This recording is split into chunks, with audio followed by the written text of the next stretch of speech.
Fort Dix, New Jersey. 2 miles down this road, a British citizen is serving a 21-month sentence in a US federal penitentiary. Jeffrey Tessler practiced law in Tottenham, North London, from a small shop near the market.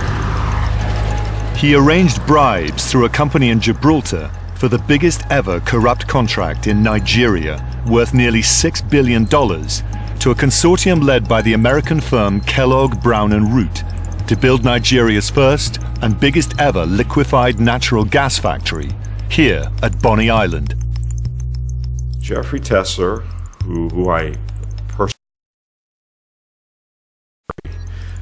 very nice, kind man, a good family man, found himself in trouble because he was indicted in federal court in Houston, Texas. New York-based Brad Simon is Tesler's lawyer.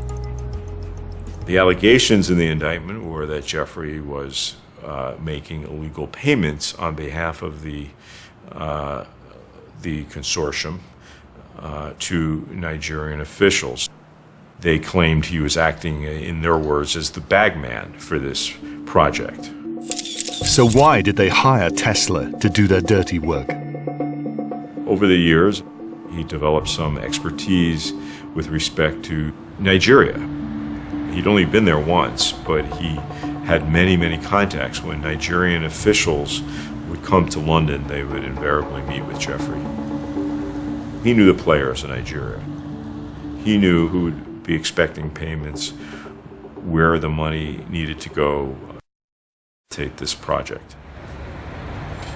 In Nigeria, some take a slightly different view of Tessler. Jeffrey Tessler, serially, from the right top, the head of government, down to the last man, he corrupted everybody. Tessler understood that if you wanted to give these bribes, you're not going to give to lower operatives. You really have to go and identify the kinds of people you need to give, because then there will be no problem. Dapo Olorunyomi was Chief of Staff of Nigeria's Economic and Financial Crime Commission. This man just grabbed the Nigerian state by the throat and made sure that he funneled money, dollars through the whole process. On March 20th this year, in a federal court in Houston, Texas, Jeffrey Tessler was convicted. Jeffrey pled guilty to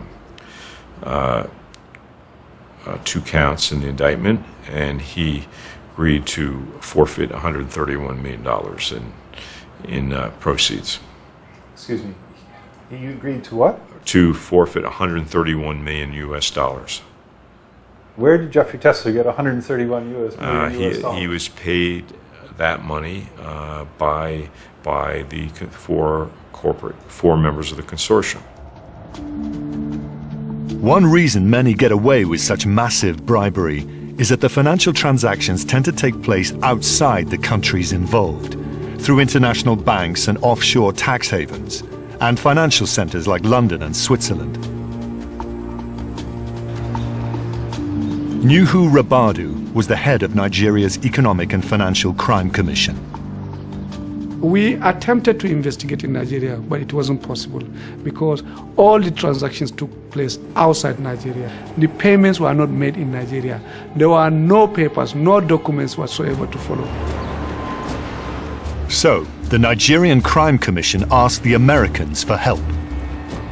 I finally decided to come to Washington, and I met with the Justice Department. And the U.S. authorities took up the matter, and they investigated, and they brought a lot of them to justice. The man in charge of prosecutions, such as Tessler's, is U.S. Assistant Attorney General Lanny Brewer. If you're engaged in bribing a foreign official, and you or your company have any nexus at all to the United States, then we have jurisdiction, we have an ability to prosecute you. So you could be a foreign company bribing a foreign official in another part of the world, but if you have a business in the United States, you're traded in the United States, or you use the United States somehow as part of your scheme, then we're able to reach your conduct, and when we can prove the case against you, we will in fact prosecute you for foreign bribery. Bribing foreign government officials has been a crime under US law for 35 years, since Congress passed the Foreign Corrupt Practices Act in 1977. I think a British businessman ought to still be very worried about that FCPA there in Washington. Jeffrey Tessler had never heard of it when he was conducting this, making these payments in Nigeria.